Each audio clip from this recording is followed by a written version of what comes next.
นี่จะเป็นสถานที่หนึ่งที่ทุกคนมาไปแคมปิ้งนั่ง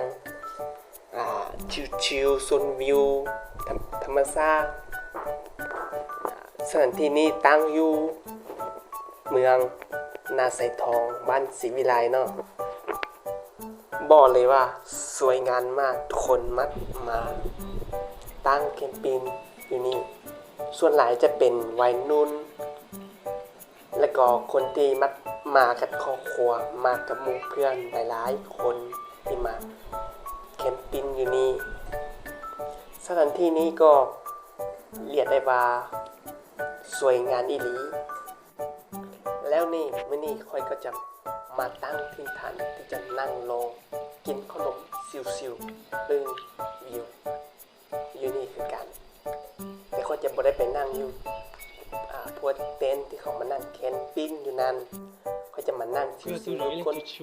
ต้มไม้อยู่นี่จะกินแต่ขนมหวานถ้ามากับค่อยก็ต้องกินแต่ขนมหวานนี่แหละเบิ่งขนมหวานที่ค่อยจะแก้มากินก็จะมีหมูว่าเขาอะไรเลยขนม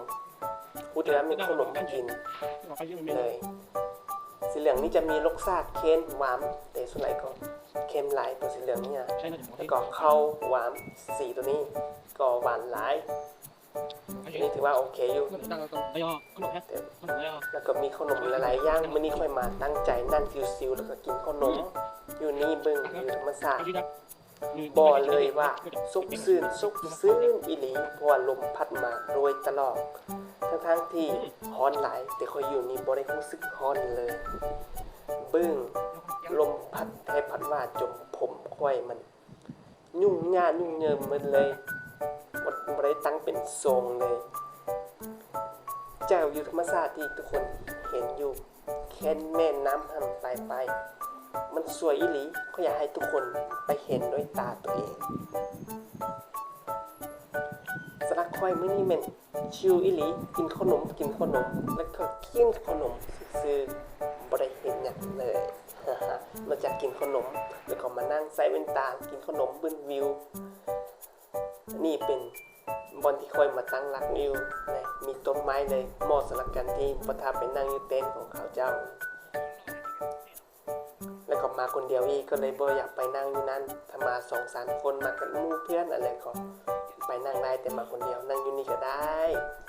อยู่ธรรมชาติเงียบๆกับตนเองผู้เดียวบอกเลยสถานที่นี้สวยเหมาะสำหรับคอยอีหลีคือการกัดกันนั่งแล้วก็กินขนมก็คือขนมนี่แหละซิวๆกินขนมแล้วก็เบิ่งธรรมชาติแบบนี้แหละคอยนะอย่าบอกเลยว่าขนมนี้มันแซ่บอีหลีมันเหมาะสมอีหลีกัดกันมานั่งเบิ่งซิวนี้อยากให้ทุกคนลองเปลี่ยนความคิดมาแต่ไม่ต้องเอาเบียร์มาหลายนะเอาแต่ขนมนี่แหละหยอกถ้าว่ามาหลายๆเป็นเพื่อนหลายๆคนเขาก็เอาสิ่งของเครื่องดื่มอะไรมานำก็ดีเนาะแต่สำหรับใครมาคนเดียวกินขนมนี่แหละ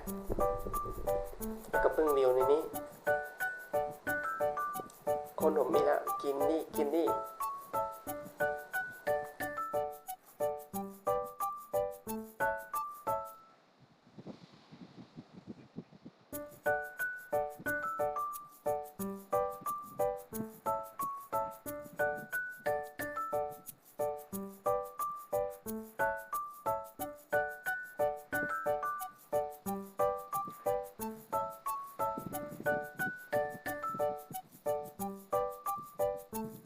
จะกินไปเรื่อยๆเป็นนี้แหละจนขนมมืดเลยแล้วเราก็มาปิดท้ายด้วยคลิปที่ไปยืนสมลมที่พัดมาชิวๆนี่บอกเลยว่าซุบซื่นมากเลยซุบซื่นหลายลมที่พัดมาก็เย็นสบายแล้วเราพูดกันคลิปหน้าเด้อ